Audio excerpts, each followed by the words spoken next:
ISROയുടെ 101-ാം ദൗത്യം പരാജയം. ഭൗമനിരീക്ഷണത്തിനുള്ള EOS-09 ഉപഗ്രഹത്തെ ഭ്രമണപഥത്തിലെത്തിക്കാനായില്ല. 3-ാം ഘട്ടത്തിൽ അപ്രതീക്ഷിത പ്രശ്നങ്ങളെന്ന് ISRO. ഉപഗ്രഹം വിക്ഷേപിച്ചത് പുലർച്ചെ 5:59-ന് ശ്രീഹരിക്കോട്ടയിൽ നിന്ന്. ഭീകരവാദത്തിനെതിരായ നിലപാട് വിശദീകരിക്കാൻ വിദേശ രാജ്യങ്ങൾ സന്ദർശിക്കുന്ന സർവകക്ഷി സംഘത്തെ പ്രതിനിധീകരിക്കാൻ ശശി തരൂരിന് അനുമതി നൽകി കോൺഗ്രസ്. കേന്ദ്രം തെരഞ്ഞെടുത്ത മറ്റ് നേതാക്കൾക്കും അനുമതി.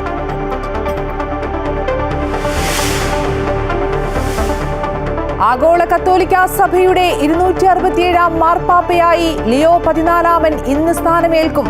സ്ഥാനാരോഹണ ചടങ്ങുകൾ ഇന്ത്യൻ സമയം ഉച്ചയ്ക്ക് 1:30 മുതൽ.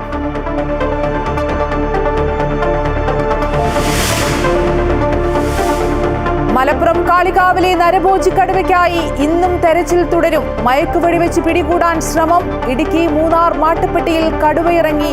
ജാഗ്രതാ നിർദ്ദേശം.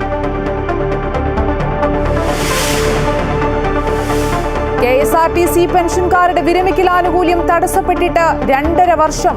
പെൻഷൻ പരിഷ്കരിക്കണം, നടപ്പാക്കാമെന്ന ഉറപ്പ് പാലിച്ചില്ല.